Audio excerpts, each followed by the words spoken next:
tak kita bicarakan, biar jadi rahasia, menyublim ke udara hidup dan sesatkan jiwa.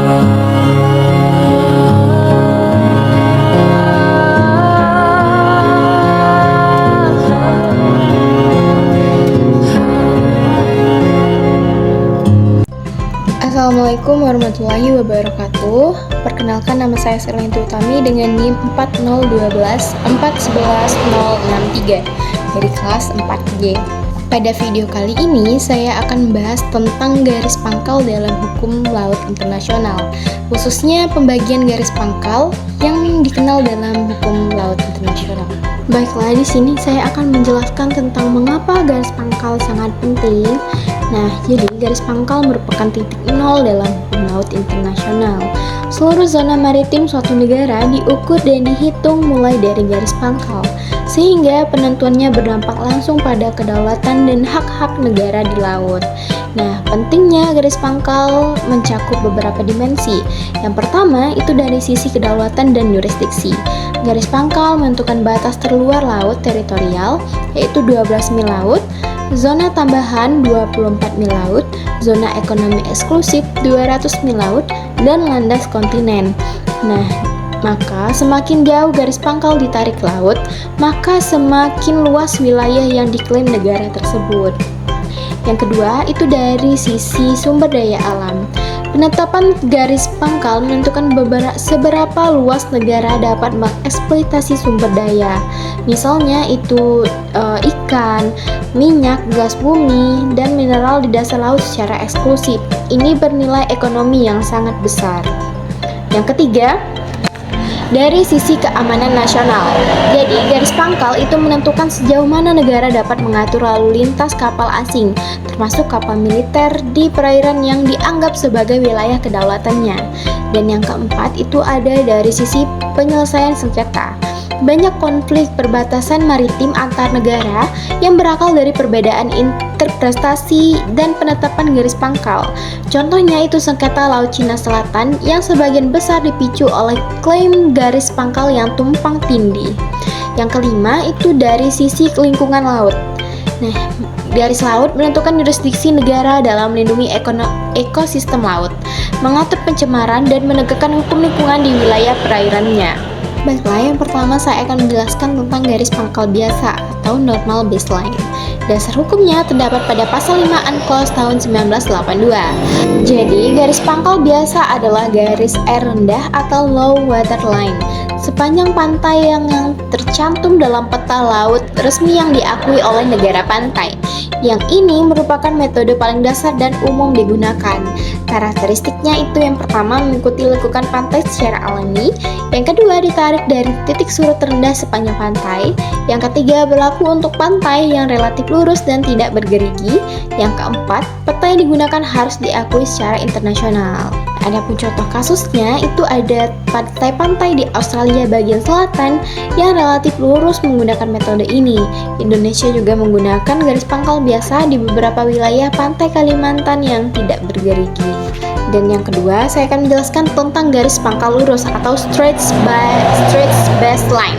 Nah, dasar hukumnya terdapat pada pasal 7 UNCLOS 1982. Jadi, garis pangkal lurus ditarik dengan menghubungkan titik-titik di luar sepanjang pantai yang berliku-liku atau yang memiliki banyak pulau di dekatnya. Metode ini pertama kali diakui secara internasional melalui putusan ICJ dalam kasus Anglo-Norwegian Fisheries Case tahun 1951.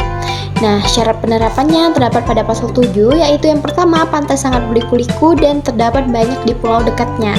Yang kedua, tidak boleh menyimpang terlalu jauh dari arah umum pantai. Yang ketiga, perairan di dalam garis tersebut harus cukup dekat dengan daratan. Yang keempat, itu tidak boleh memotong laut teritorial negara lain. Dan adapun ketentuan tambahan pada pasal 7 ayat 3, yaitu garis pangkal tidak boleh terlalu menyimpang dari arah umum pantai.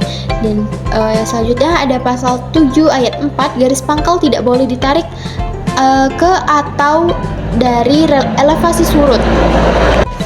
Dan pada pasal 7 ayat 6, sistem ini tidak boleh diterapkan sedemikian rupa sehingga memisahkan laut teritorial negara lain dari laut lepas. Contoh kasusnya ada pada Norwegia, yaitu pelopor penggunaan garis pangkal lurus dalam kasus Anglo-Norwegian Fisheries 1951 yang melawan Inggris. ICJ membenarkan klaim Norwegia atas wilayah perikanan di sekitar pantai fjordnya. Yang kedua, di Indonesia itu menggunakan garis pangkal lurus di wilayah Selat Malaka dan sekitar Kepulauan Natuna sebelum dikategorikan sebagai negara kepulauan. Saya akan menjelaskan yang ketiga, itu garis pangkal kepulauan atau archipelagic baseline. Dasar hukumnya ada pada pasal 46, 47, 48, 49 UNCLOS 1982. Jadi, garis pangkal kepulauan secara khusus dirancang untuk negara kepulauan, yaitu negara yang seluruhnya terdiri dari satu atau lebih gugusan pulau. Nah, definisi negara kepulauan menurut pasal 46, yaitu negara yang seluruhnya terbentuk oleh satu atau lebih kepulauan dan dapat mencakup pulau-pulau lainnya. Adapun cara penarikan garis pangkal kepulauan ini menurut pasal 47 itu menghubungkan titik-titik terluar dari pulau-pulau terluar dan karang kering. Yang kedua itu rasio laut dan darat 1:1 hingga 9:1, yakni perairan tidak boleh jauh lebih luas dari daratan. Yang ketiga itu panjang tiap segmen garis tidak boleh melebihi 100 mil laut, kecuali maksimal 3% dari total panjang, boleh mencapai 125 mil laut. Yang keempat, tidak boleh terlalu menyimpang dari konfigurasi umum kepulauan. Adapun hak dan kewajiban terkait, menurut pasal 49, kedaulatan negara kepulauan mencakup perairan, ruang udara, dasar laut, dan tanah di bawahnya. Menurut pasal 52, hak lintas damai atau innocent passage tetap berlaku bagi kapal asing, dan pasal 53, hak lintas alur laut kepulauan. Adapun contoh kasusnya itu ada pada Indonesia. Jadi Indonesia adalah contoh paling signifikan karena Indonesia yang pertama kali mendeklarasikan konsep negara kepulauan melalui Deklarasi Juanda tahun 1957 yang kemudian diakomodasi dalam UNCLOS 1982. Nah, jadi titik-titik garis pangkal kepulauan Indonesia ditetapkan dalam Peraturan Pemerintah Nomor 38 Tahun 2002 yang kemudian direvisi menjadi Peraturan Pemerintah Nomor 37 Tahun 2008. Dan yang kedua itu ada pada Filipina yang juga merupakan negara kepulauan yang menggunakan garis pangkal kepulauan. Meski sempat terjadi ketegangan karena klaim awalnya dianggap tidak sesuai UNCLOS. Setelah tahun 57, lahirlah Deklarasi Juanda yang menegaskan laut antar pulau adalah satu kesatuan wilayah Indonesia. Dunia baru mengakuinya setelah UNCLOS 1982 dan sebagai hasilnya kita diberi keistimewaan khusus. Hak untuk menetapkan alur laut kepulauan Indonesia atau ALKI. Kapal asing tetap boleh lewat tapi harus di jalur yang kita tentukan dan di bawah pengawasan penuh militer Indonesia. Jadi, adapun perbedaan ketiga garis pangkal yang setelah saya jelaskan tadi, maka pada dasarnya lahir dari kondisi geografis yang berbeda-beda dan memiliki konsekuensi hukum yang tidak sama. Berikut perbedaannya secara menyeluruh. Yang pertama itu dari sisi dasar geografis. Garis pangkal biasa diterapkan pada pantai yang relatif lurus dan tidak bergerigi, sehingga cukup mengikuti garis air surut terendah. Garis pangkal lurus dibutuhkan ketika kondisi pantai sangat tidak beraturan, berliku-liku atau terdapat deretan pulau-pulau kecil di depannya, sehingga tidak praktis mengikuti setiap lekukan pantai. Sementara garis pangkal kepulauan dikhususkan untuk negara yang wilayah daratannya sendiri terdiri dari kumpulan pulau-pulau yang terpisah oleh laut. Yang kedua, dari sisi penarikan, garis pangkal biasa mengikuti bentuk fisik pantai secara alami sehingga bersifat dinamis mengikuti perubahan pasang surut. Yang garis pangkal lurus ditarik secara artifisial menghubungkan titik-titik terluar pantai, mengabaikan lekukan-lekukan di antaranya. Sedangkan garis pangkal kepulauan ditarik menghubungkan titik-titik terluar dari pulau-pulau terluar suatu negara. Jadi mencakup area yang jauh lebih luas dibandingkan dua metode lainnya. Ketiga, dari sisi subjek penerapan, garis pangkal biasa dapat digunakan oleh semua negara pantai tanpa syarat khusus. Garis pangkal lurus hanya dapat diterapkan oleh negara yang memenuhi kondisi geografis tertentu sebagaimana diatur dalam pasal 7 dan tidak bisa ditetapkan sembarangan. Sedangkan garis pangkal kepulauan secara eksklusif hanya boleh digunakan oleh negara kepulauan sebagaimana didefinisikan sesuai pasal 46 UNCLOS. Yang keempat, dari sisi status perairan yang dihasilkan. Garis pangkal biasa menghasilkan perairan pedalaman yang terbatas hanya di wilayah teluk atau muara sungai. Sedangkan garis pangkal lurus menghasilkan perairan pedalaman yang lebih luas karena lekukan pantai yang terpotong menjadi bagian dari perairan internal ke negara.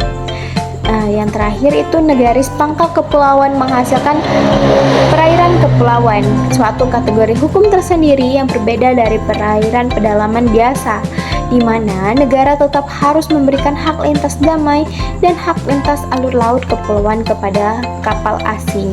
Kelima dan yang terakhir itu dari sisi implikasi kedaulatan. Perairan pedalaman hasil garis pangkal dan lurus berada di bawah kedaulatan penuh negara tanpa kewajiban memberikan hak lintas. Sedangkan perairan kepulauan meskipun berstatus sebagai wilayah kedaulatan negara kepulauan tetap harus terbuka bagi hak lintas internasional, sehingga kedaulatannya bersifat lebih terbatas dibanding perairan kedalaman biasa. Sekian saja yang bisa saya sampaikan. Mohon maaf bila ada salah kata. Assalamualaikum warahmatullahi wabarakatuh. I have crossed the horizon to find you.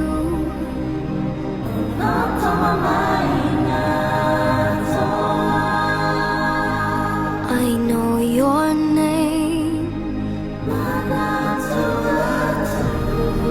They have stolen my heart from inside you.